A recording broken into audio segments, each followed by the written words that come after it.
Hello my dear students, welcome back in my YouTube channel in Star Education. तो बच्चों, आज मैं आप लोगों के लिए लेके आ गई हूँ क्लास 10th विज्ञान का पहला चैप्टर रासायनिक अभिक्रियाएं एवं समीकरण का बहुविकल्पीय प्रश्न, जो कि आपके बहुत इंपॉर्टेंट क्वेश्चन जो है, मैंने वेरी इंपॉर्टेंट क्वेश्चन को यहाँ पर इस चैप्टर के कवर अप किया है, जो कि बहुविकल्पीय प्रश्न है। तो चलिए फिर वीडियो को स्टार्ट करते हैं और सारे क्वेश्चन को देखते हैं। ठीक है, तो बच्चों हमारा पहला प्रश्न है यहाँ पर, निम्नलिखित में योगात्मक अभिक्रिया है। तो इसमें पहला ऑप्शन है आपका, देखिए, Zn plus H2SO4 keeps out ZnSO4 plus H2। Second option है 2KBr plus Cl2 keeps out 2KCl plus Br2। And third option है आपका 2H2 plus O2 keeps out 2H2O। Fourth and last option है 2HgO keeps out 2Hg plus O2। इन चारों में आपको बताना है कि कौन सी योगात्मक अभिक्रिया का जो है उदाहरण है। तो बच्चों, ये जो सी वाला ऑप्शन है, ये इसमें जो है, ये जो है आपका योगात्मक अभिक्रिया का उदाहरण है। ठीक है, योगात्मक अभिक्रिया आप लोगों को पता होगी क्या होती है, बिना डेफिनेशन के आप लोग नहीं कर पाएंगे। तो ऑप्शन सी यहाँ पर करेक्ट होगा, डेफिनेशन आप लोग लर्न कर लीजिएगा। चलिए नेक्स्ट क्वेश्चन की ओर चलते हैं बच्चों। हमारा नेक्स्ट क्वेश्चन है, निम्न अभिक्रिया में किस पदार्थ का अपचयन हो रहा है। इसमें बताना है बच्चों आप लोगों को कि जो है, जो अभिक्रिया दी गई है नीचे 3MnO2 plus 4Al keeps out 3Mn plus 2Al O3 में किसका अपचयन हो रहा है, किस पदार्थ का अपचयन हो रहा है। तो इसमें बच्चों आपका MnO2 का अपचयन हो रहा है। तो ऑप्शन ए आपका जो है इसमें करेक्ट हो जाएगा। ठीक है, चलिए नेक्स्ट क्वेश्चन की ओर चलते हैं बच्चों। नेक्स्ट क्वेश्चन है बच्चों हमारा क्वेश्चन नंबर 3। इसमें पूछ रहा है, निम्न अभिक्रिया एक उदाहरण है। जो नीचे ये अभिक्रिया दी गई है, Pb solid state plus CuCl2 aqueous state keeps out PbCl2 aqueous state में and plus Cu solid state में। इसमें आपको बच्चों बताना है कि किसका उदाहरण है। संयोजन अपक्रिया का उदाहरण है, वियोजन अपक्रिया का उदाहरण है, विस्थापन अपक्रिया का उदाहरण है, या फिर द्विविस्थापन अपक्रिया का उदाहरण है। तो ये बच्चों, ये आपका विस्थापन अपक्रिया का उदाहरण है। तो ये ऑप्शन सी आपका जो है, यहाँ पर ऑप्शन सी जो है करेक्ट हो जाएगा। ठीक है, चलिए नेक्स्ट क्वेश्चन की ओर चलते हैं। नेक्स्ट क्वेश्चन है बच्चों क्वेश्चन नंबर 4, लेड सल्फेट का रासायनिक सूत्र क्या है। तो ऑप्शन आपका ये है Pb2SO4, PbSO4 twice, PbSO4 thrice. तो आपको बताना है इसमें जो है लेड सल्फेट का रासायनिक सूत्र क्या है। तो PbSO4 का जो है, सॉरी, लेड सल्फेट का रासायनिक सूत्र जो है PbSO4 होता है, PbSO4। तो आपका ये वाला जो है करेक्ट हो जाएगा, ऑप्शन सी। ठीक है, चलिए नेक्स्ट क्वेश्चन की ओर चलते हैं। क्वेश्चन 5 है बच्चों आप लोगों का, मीथेन के दहन से प्राप्त होता है। आपको बताना है मीथेन के दहन से हमें क्या प्राप्त होता है। CO2 प्राप्त होता है, H2O प्राप्त होता है, CO2 प्लस H2O प्राप्त होता है, या फिर CO प्लस और H2O दोनों प्राप्त होता है। आपको ये बताना है इसमें मीथेन के दहन से क्या प्राप्त होता है। तो बच्चों, मीथेन के दहन से CO2 और H2O मतलब कार्बन डाइऑक्साइड और वाटर मिलता है। तो ऑप्शन नंबर सी आपका यहाँ पर करेक्ट हो जाएगा। ठीक है, चलिए नेक्स्ट क्वेश्चन की ओर चलते हैं। क्वेश्चन नंबर 6 है हमारा बच्चों। क्वेश्चन नंबर 6 है, दीवारों पर सफेदी करने के 2-3 दिन बाद चमक क्यों आती है। पहला ऑप्शन है क्योंकि CaO H2O से अभिक्रिया कर CO2 बनाता है।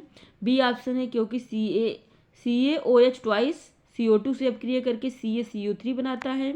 ऑप्शन सी आपका क्योंकि CaOH ट्वाइस H2O से अभिक्रिया करके CaCO3 बनाता है। और लास्ट डी ऑप्शन है आपका क्योंकि C,O2 से अभिक्रिया करके CO2 बनाता है। तो आपका क्वेश्चन नंबर सी बताइए, इसमें कौन सा ऑप्शन करेक्ट होगा। तो बच्चों, इसमें बी वाला ऑप्शन करेक्ट होगा क्योंकि CaOH ट्वाइस CO2 से अभिक्रिया करके CaCO3 बनाता है। ठीक है, इसीलिए क्या होता है, 2-3 दिन बाद दीवारों पर चमक आती है, सफेदी करने के 2-3 दिन बाद। ठीक है बच्चों, आपका क्वेश्चन नंबर 7 है यहाँ पर, Fe2O3 plus 2Al keeps out Al2O3 plus 2Fe दी गई अभिक्रिया किस प्रकार की अभिक्रिया है। इसमें आपको बच्चों बताना है ये जो अभिक्रिया दी गई है ये किस प्रकार की अभिक्रिया है। ऑप्शन ए है संयोजन अभिक्रिया, ऑप्शन बी है द्विविस्थापन अभिक्रिया, ऑप्शन सी है वियोजन अभिक्रिया, एंड ऑप्शन डी है आपका विस्थापन अपक्रिया। तो ये बच्चों ऑप्शन डी इसमें आपका करेक्ट हो जाएगा, विस्थापन अपक्रिया। ठीक है, चलिए क्वेश्चन नंबर नेक्स्ट चलते हैं। क्वेश्चन नंबर 8 है आपका, श्वसन किस प्रकार की अपक्रिया है। इसमें आपको बताना है श्वसन किस प्रकार की अपक्रिया है। उपचयन अपक्रिया है, संयोजन अपक्रिया है, अपचयन अपक्रिया है, या फिर ऊष्माक्षेपी अपक्रिया है। ठीक है, यहाँ पर ये ऊष्माक्षेपी लिखा गया है, तो इसमें आपको बताना है कि कौन सी अपक्रिया है, श्वसन किस प्रकार की अपक्रिया है। तो बच्चों जो श्वसन होता है वो आपका ऊष्माक्षेपी अपक्रिया होती है। ठीक है, ऊष्माक्षेपी अपक्रिया। चलिए नेक्स्ट क्वेश्चन की ओर चलते हैं बच्चों। क्वेश्चन नंबर 9 है हमारा, निम्न में से कौन सा उत्पाद लेड नाइट्रेट को गर्म करने से प्राप्त होता है। इसमें आपको बताना है कि कौन सा जो है उत्पाद लेड नाइट्रेट को गर्म करने से हमें मिलता है। पहला ऑप्शन है ऑक्सीजन, बी ऑप्शन है NO2, सी ऑप्शन है NO2 और N2, एंड डी ऑप्शन है आपका NO2 और O2। तो आपको बताना है क्वेश्चन नंबर 9 में कौन सा सही होगा। तो NO2 और ऑक्सीजन, ठीक है, NO2 और ऑक्सीजन हमें दोनों जो है मिलता है, तो ऑप्शन नंबर डी आपका इसमें जो है करेक्ट हो जाएगा। चलिए नेक्स्ट क्वेश्चन की ओर चलते हैं बच्चों। हमारा नेक्स्ट क्वेश्चन है, सिल्वर क्लोराइड का रंग क्या होता है। इसमें आपको बताना है सिल्वर क्लोराइड का रंग क्या होता है। श्वेत होता है, पीला होता है, हरा होता है, या फिर काला होता है। तो बच्चों सिल्वर क्लोराइड का रंग जो है श्वेत होता है। क्वेश्चन नंबर 10 का ऑप्शन ए आपका जो है करेक्ट हो जाएगा। चलिए नेक्स्ट क्वेश्चन की ओर चलते हैं बच्चों। क्वेश्चन नंबर 11 है आपका, मैग्नीशियम धातु का वायु में जलना एक उदाहरण है। इसमें आपको बताना है कि मैग्नीशियम धातु का वायु में जलना कैसा उदाहरण है। भौतिक परिवर्तन का, रासायनिक परिवर्तन का, ऊष्मागतिकीय परिवर्तन का, ऊष्मागतिकी का, एंड डी इनमें से कोई नहीं। तो मैग्नीशियम धातु वायु में जलना जो है ये बच्चों रासायनिक जो है परिवर्तन का उदाहरण है। तो इसीलिए इसमें ऑप्शन बी आपका जो है करेक्ट हो जाएगा। ठीक है, रासायनिक परिवर्तन का उदाहरण है मैग्नीशियम धातु का वायु में जलना। ठीक है, चलिए नेक्स्ट क्वेश्चन की ओर चलते हैं बच्चों। क्वेश्चन नंबर 12 है बच्चों हमारा, अमोनिया NH3 और हाइड्रोजन क्लोराइड HCl संपर्क में आने पर क्रिया करके बनाते हैं। आपको बताना है बच्चों NH3 और HCl संपर्क में आने पर क्रिया करके क्या बनाते हैं। अमोनियम क्लोराइड बनाते हैं, ऑप्शन बी है आपका अमोनियम सल्फाइड बनाते हैं, ऑप्शन सी है बच्चों आपका अमोनियम ऑक्साइड बनाते हैं, और ऑप्शन डी है आपका कि गंधक बनाते हैं। तो बच्चों क्वेश्चन नंबर 12 में पूछ रहा है NH3 और HCl के संपर्क में आने पर, तो सीधी सी बात है अमोनियम क्लोराइड बनेगा।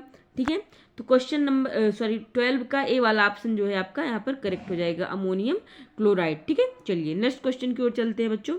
क्वेश्चन नंबर 13 है हमारा, समीकरण CaCO3 solid state keeps out CaO solid state plus CO2 gas की स्टेट में किस प्रकार का समीकरण है। इसमें आपको बताना है ये किस प्रकार का समीकरण है।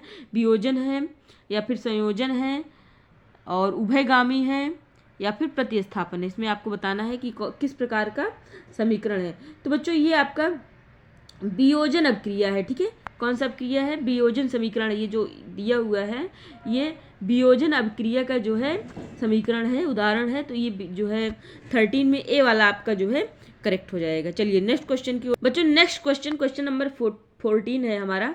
इसमें पूछ रहा है साग सब्जियों का विघटित होकर कंपोस्ट बनना किस अपक्रिया का उदाहरण है। ऊष्माशोषी, ऊष्माक्षेपी, उभयगामी, या फिर प्रतिस्थापन।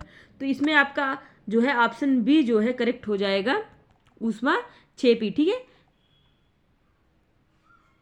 ऊष्माक्षेपी अपक्रिया का ये उदाहरण है। ठीक है, चलिए नेक्स्ट क्वेश्चन की ओर चलते हैं। नेक्स्ट क्वेश्चन है हमारा क्वेश्चन नंबर 15, समीकरण 2Cu plus O2 keeps out 2CuO में किस प्रकार की अपक्रिया है। इसमें आपको बताना है इसमें किस प्रकार की अपक्रिया, अपघटन अपक्रिया, ऑक्सीकरण, या फिर उदासीनीकरण, और डी वाला है आपका अवक्षेपण। तो इसमें आपको बताना है इन चारों ऑप्शन में से कौन सा जो है आपका करेक्ट है।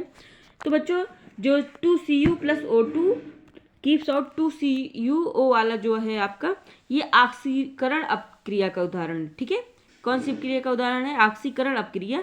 इसी को उपचयन भी कहते हैं। ठीक है, तो ऑप्शन नंबर बी आपका यहाँ पर करेक्ट हो जाएगा। ठीक है, ऑप्शन नंबर बी आपका यहाँ पर करेक्ट हो जाएगा। चलिए